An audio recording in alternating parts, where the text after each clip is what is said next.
నా పేరు కొమ్మరాజు అండి. మాది ఆలూరు నియోజకవర్గం, కర్నూలు జిల్లా. ఓకే, కూటమి ప్రభుత్వం వచ్చి 9 నెలలు అవుతుంది కదండి. ఈ 9 నెలల వరకు పరిపాలన అనేది చూసుకుంటే ఎలా అనిపించింది? గత 5 సంవత్సరాలు చూసారు కదా, అప్పటికి ఇప్పటికి తేడా ఏంటంటే ఏం చెప్తారు? చాలా తేడా ఉందండి. గత 5 సంవత్సరాలు అభివృద్ధి అనేది ఏది జరగలేదు.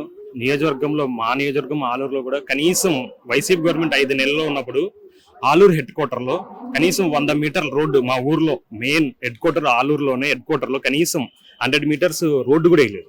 కానీ కూటమి ప్రభుత్వం వచ్చిన తర్వాత కేవలం 8 నెలల్లోనే 5 సంవత్సరాలు చేయలేని డెవలప్మెంట్ కేవలం 8 నెలల్లో కూటమి ప్రభుత్వం చేసింది. ప్రజలు కూడా ఇలాంటి ప్రభుత్వం కావాలనే చంద్రబాబు నాయుడు గారిని ముఖ్యమంత్రి కావాలని కూటమి కోటేసి కూటమిని అధికారంలో తీసుకొచ్చారు. అలాగే ఈ ప్రభుత్వం రెడ్ బుక్ ను అడ్డం పెట్టుకుని రెడ్ బుక్ పరిపాలన చేస్తుంది అని అంటున్నారు కొంతమంది. రెడ్ బుక్ పరిపాలన అనేది నేను ఒక్కటి, ఇప్పుడు పోసాని కృష్ణమురళి గారు అయితేనేమి, వంశీ గారు అయితేనేమి, వీరు గతంలో వైసీపీ అధికారంలో ఉన్నప్పుడు పోసాని కృష్ణమురళి పవన్ కళ్యాణ్ గారి గురించి, అలాగే చంద్రబాబు నాయుడు గురించి, లోకేష్ బాబు గురించి ఆయన ఎలా మాట్లాడాడు ఒక్కసారి ఆయన గతం వీడియోలు, పోసాని కృష్ణమురళి ప్రెస్ మీట్ పెట్టిన వీడియోలు మాట్లాడితే సభ్య సమాజంలో మనం ఎవరు మాట్లాడలేమండి. ఎలక్ట్రానిక్ మీడియాలో కానీ ప్రింట్ మీడియాలో కానీ ప్రింట్ చేయలేము. మనం ఇప్పుడు స్వతహా నేనే మాట్లాడలేము. ఆయన ఏం మాట్లాడంటే కూడా అలాంటి నీచమైన మాటలు మాట్లాడాడు. విమర్శలు చేయొచ్చు, రాజకీయాల్లో ఏ విమర్శలు చేయాలి?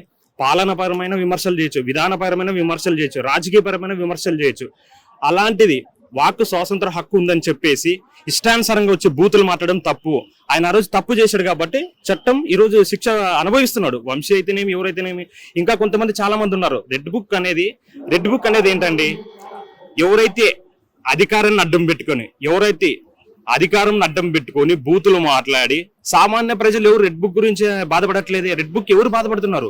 తప్పు చేసిన వాళ్ళే రెడ్ బుక్ అని భయపడుతున్నారు తప్ప ఇది రెడ్ బుక్ అనేది కక్ష సాధింపు చర్య కాదు. ఎవరైతే వైసీపీ ప్రభుత్వంలో బూతులు మాట్లాడి అలాగే గవర్నమెంట్ ఉంది కదా అని డెవలప్మెంట్ లేకుండా కేవలం వాళ్ళు విమర్శించడానికి వ్యక్తిగత విమర్శలు, పాలన పైన విమర్శలు చేసిన వాళ్ళు రెడ్ బుక్ లో ఎవరు లేరండి. వ్యక్తిగత విమర్శలు చేసిన వాళ్ళు మాత్రమే రెడ్ బుక్ లో పేర్లు ఉన్నాయి.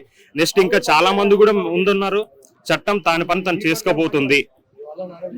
అలాగే జగన్ ఉంటే పథకాలు వచ్చాయి, బాబు వచ్చాడు పథకాలు రావు అని అంటున్నారు కదా. పథకాలకి జగన్మోహన్ రెడ్డి గారికి, చంద్రబాబు నాయుడు గారికి ఏం లేదండి.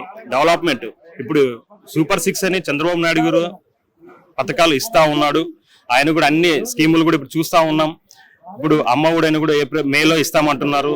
అన్ని డెవలప్మెంట్ జరుగుతూ ఉన్నాయి. మెగా డిఎస్సి నోటిఫికేషన్ కూడా మేలో వస్తూ ఉంది. పింఛన్లు కూడా పెంచాము. డెవలప్మెంట్ జరుగుతూ ఉంది ప్రతి స్కీమ్. అలాగే గ్యాస్, ఇంటింటి గ్యాస్ అన్నాం. గ్యాస్ కూడా చాలా మంది గ్యాసులు కూడా ఇచ్చేసాం. డెవలప్మెంట్ జరుగుతూ ఉంది. అలాగే పరిపాలనలో చూసుకుంటే చంద్రబాబు నాయుడు గారికి జగన్ కి తేడా ఏంటి? ఖచ్చితంగా తేడా ఉందండి. మీరే ఒకసారి రోడ్లు వెళ్ళేసి రాష్ట్రంలో ఏ నియోజకవర్గంలో ఏ ఊరికన్నా వెళ్ళండి. జగన్మోహన్ రెడ్డి డెవలప్మెంట్ పరిపాలన ఎలా ఉంది, చంద్రబాబు నాయుడు గారి పరిపాలన ఎలా ఉందనేసి ప్రతి ఒక్కరు తెలుసు, కనిపిస్తా ఉంది. ఒక మాటలో ఏం చెప్తారు చంద్రబాబు నాయుడు గారి గురించి? చంద్రబాబు నాయుడు గారు అంటే నేను కాదండి, ప్రపంచమే చెప్తుంది. చంద్రబాబు నాయుడు గారు అంటేనే డెవలప్మెంట్, చంద్రబాబు నాయుడు గారు అంటేనే విజన్, చంద్రబాబు నాయుడు గారు అంటేనే డెవలప్మెంట్. ఎందుకంటే మనం మొన్ననే చూసాం తెలంగాణ అసెంబ్లీలో ఏం మాట్లాడారని. సిపిఐ ఎమ్మెల్యే గారు ఏమన్నారండి? చంద్రబాబు నాయుడు గారు గతంలో మేము టూరిజం అంటే మేము టూరిజం ఏదండి ఎందుకు అయ్యాలి అన్నాం. కానీ అదే టూరిజం అని వాళ్ళు తెలుసుకోవడానికి 30 సంవత్సరాలు అనేది మన అసెంబ్లీలో అంటే చంద్రబాబు నాయుడు గారు 30-40 సంవత్సరాలకి అడ్వాన్స్ ముందుగా ఆలోచిస్తాడు. చంద్రబాబు నాయుడు గారు అంటేనే డెవలప్మెంట్.